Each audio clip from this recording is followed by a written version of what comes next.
Wow. One full week of outside the cage. That's crazy. Well, I guess I have to reveal a quick secret before I start this episode. I actually filmed all of the videos of outside the cage of Let's Be Real on August 8th last week. So all my videos were filmed in one day and edited in one day. So just wanted to share that with you. But today's episode of Let's Be Real discusses back to Tesla. Now, as you know, I am currently working in the process to get that car. It will hopefully be mine by next year. But most recently, the Model Y has come out with a lot of problems, and a lot of users are complaining about them, and for good reason.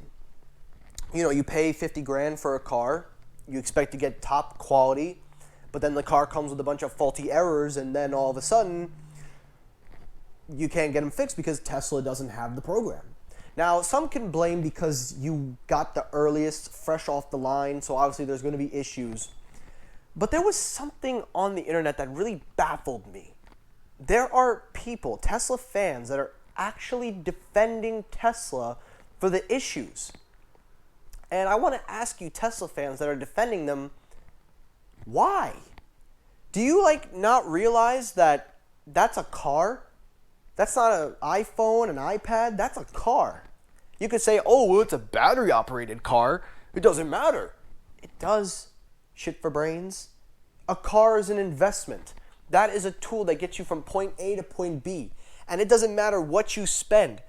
When you buy a car, you should be getting everything checked off. You should have the best quality in the car. The fact that it's got tail lights falling out, there's a dent, not flushed, the interior seats are not aligned properly, or a headlight that's coming off, or the fin in the back is loose. That's not something you can defend. Think of it this way.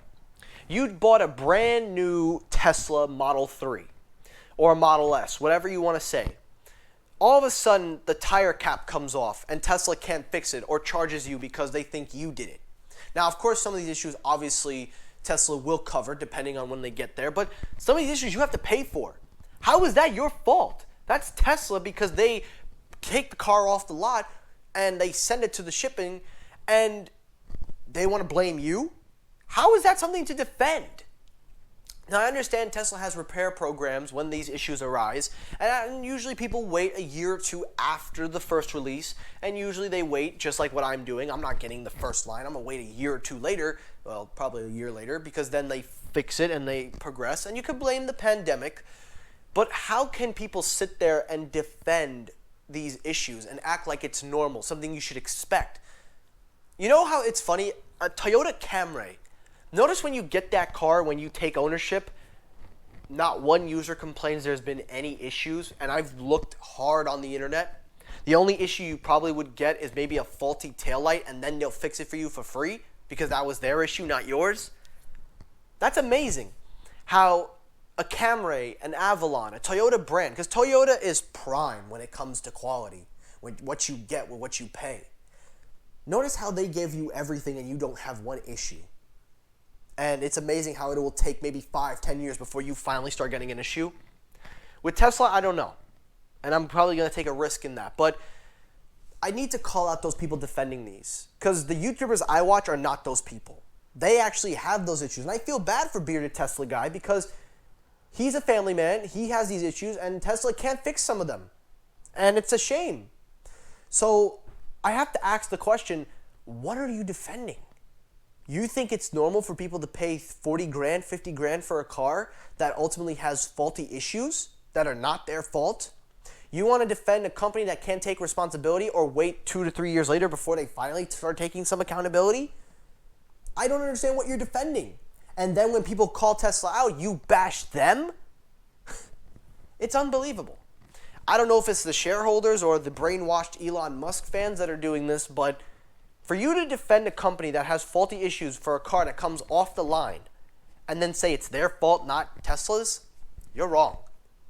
I believe, overall, when you pay 50 grand for a car, you should bet your bottom sweet dollar, whatever you want to say, you should bet you should be getting not only high top quality performance, build quality, but you should have no issues from the moment you drive that car off the lot. And what's funny is these are the same people that will call Apple out for bending an iPad, but they won't call out Tesla, but they'll blame other people. That's amazing. So maybe start pointing the blame to Tesla and start taking some ownership, because the more you defend Tesla on their mess ups, the more you are going to see that these issues will never go away. But notice you were able to call them out for the Model 3, and now you haven't seen an issue. So do the same. They'll listen, but don't blame other users, because that's clearly not their fault when they're getting the car on delivery day.